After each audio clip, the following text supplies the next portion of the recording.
May is Mental Health Awareness Month, and over the last several weeks, 2 people on the front lines of the battle against COVID-19 took their own lives. The deaths of Dr. Lorna Breen of New York Presbyterian, as well as an EMT named John Mondello, shocked the city. It revealed that many first responders and physicians need wellness checks too. Joining us now via Skype is Dr. Jeffrey Lieberman, past president of the American Psychiatric Association and psychiatrist-in-chief at New York Presbyterian Hospital, Columbia University Medical Center. Thanks for joining us this evening, Dr. Lieberman. Hi, Cheryl.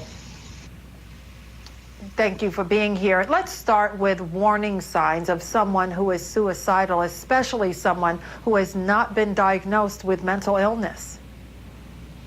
Well, suicide, as our colleagues tragically illustrated, is really the tip of the iceberg of a process of stress that begins to overwhelm a person. And it either overwhelms a person because of the magnitude of the psychological disruption that it causes to the normal emotional state, or because they have some pre-existing vulnerability to depression, anxiety disorder, or some other psychiatric condition. In the case of Dr. Breen and the EMT person, I suspect that even though these people had worked in the healthcare profession for a significant amount of time, very ably, and were able to really withstand the day-to-day pressures, this was something that they had never experienced in their life, and it was overwhelming.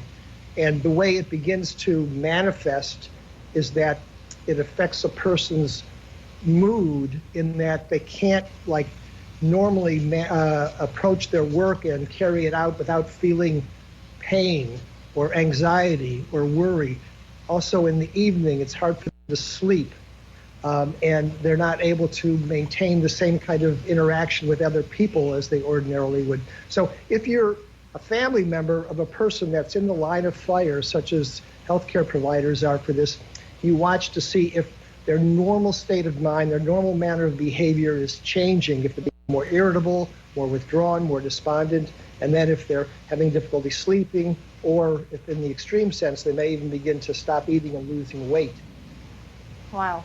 Well, first responders are also heroes, but they do carry a heavy burden of responsibility, especially when it comes to seeing people die in large numbers, right? Absolutely, but you train for this. When you're in medical school, and when you're a doctor, or when you're an EMT or a nurse, you see human suffering, you see the effects of disease, and you see death. But it doesn't happen in such massive amounts as you're seeing now. At the peak of the epidemic, coming into emergency rooms or the summoning the ambulances within New York, you hear sirens, but now you're hearing them constantly. And this is because of the massive number of people who are affected. So what happened to people now in terms of reaching their breaking point is that instead of seeing one person die a day, a couple of people a week, they were seeing 10s or 20s of people dying and not being able to do anything about it.